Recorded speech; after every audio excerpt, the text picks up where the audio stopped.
Coming closer to home, Charl Kocks is with me in studio to scrutinize the PPC AfriSam merger that we heard about back in December. Good to have you with us in studio. Thank you. It does seem, looking through your analysis, that the key gripe and the key issue here for that investors need to be cautious of is PIC's involvement.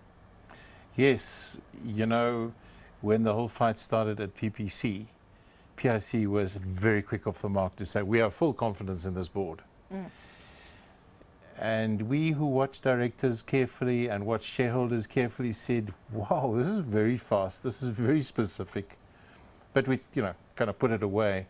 And suddenly now when we start to hear talk about AfriSam and PPC together, and we know the very bad history that the PIC has had with the AfriSam investment. Tell us about that, because I think some investors aren't familiar with that story. But I'm not going to go into any politics or any suggestions of what could have been happening. But the facts are that the PIC made an investment in AfriSam on behalf of the Government Employees Pension Fund. And very soon after, the investment was proven to not have been the best choice in terms of the performance of AfriSam. A number of things went wrong. PIC actually increased his investment and sitting with over 60% of AfriSam at the moment, and has obviously been looking at a way to, kind of adjust its holding, maybe get rid of, I'm guessing now, an investment that it's not particularly proud of. PPC is a very good company, has been for many, many years. And you can see the logic of PIC deciding that PPC could be such a new partner, could be somewhere that they could actually deposit, if you will, the AfriSam investment. But it just doesn't feel right that in all the struggle at PPC, in the process of possibly having a new board in the next, say, 15 days, a transaction like this comes up that might very well have been okayed by the previous board, or at least considered in principle. We don't know. And that's one of the other problems. We don't have enough information to be able to take a really strong view, but we are raising the questions because we need them answered. What has been the PIC's role in the whole AfriSam vis-a-vis PPC transaction? To what extent did the old board give some commitment or some memorandum of understanding that they would be taking this deal forward? To what extent would the new board be able to really decide from fresh whether they like the transaction? Because the transaction itself doesn't really make strategic sense. PPC would probably be more interested in a larger exposure to the rest of the African continent than the South African. Because our market in cement isn't exactly booming. We have effectively 4 large companies and a possible 5th entrant soon, maybe even a 6th through the Chinese. Why would you want to be so large in a market that isn't necessarily growing the way you want to be?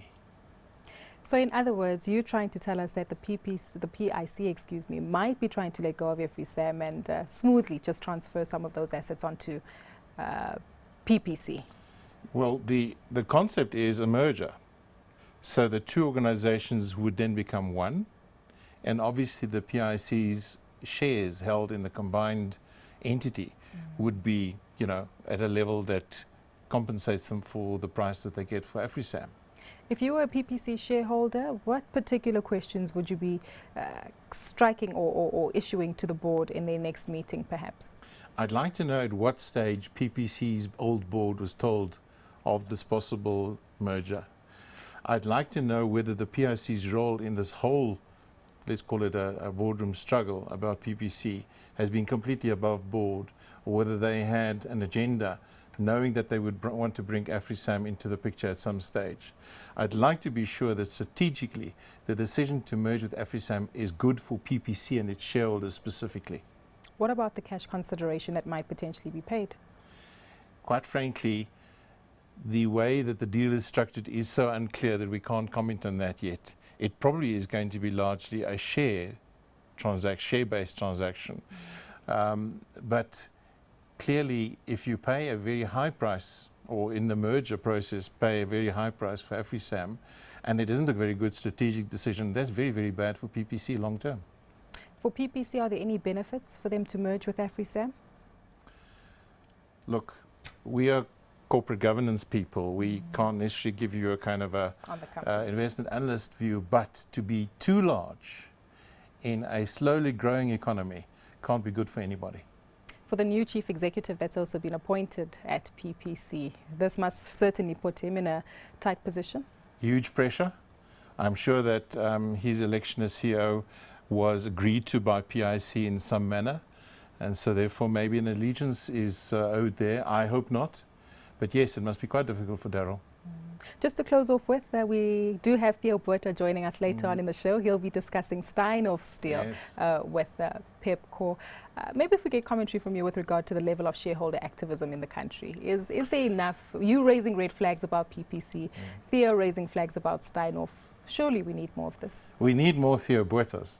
But now remember, I'm really not, it's not fair that I said it, because he and I are partners in some businesses.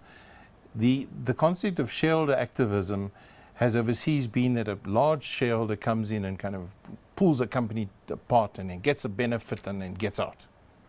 I'd like very much for more governance activism. And that's actually what Theo is.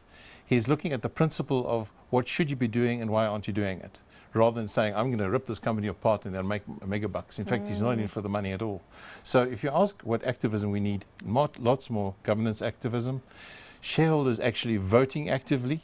We're trying to make it possible for them. There's a thing called proxy view that's almost free of charge. They can have a view, look at Theo's views and then vote commensurately. Shareholders are not honestly voting as much as they should. They're not speaking up as much as they can, and that's quite sad. So that would also be a great thing if that could be improved. Governance activism. Well, you've raised the red flags, and hopefully some of the investors are watching and listening today. We do hope so. Thanks very Charl, much. thank you so much for joining us today. Such a pleasure having you in. Thanks to Charl Kocks, who is Principal at Ratings Africa.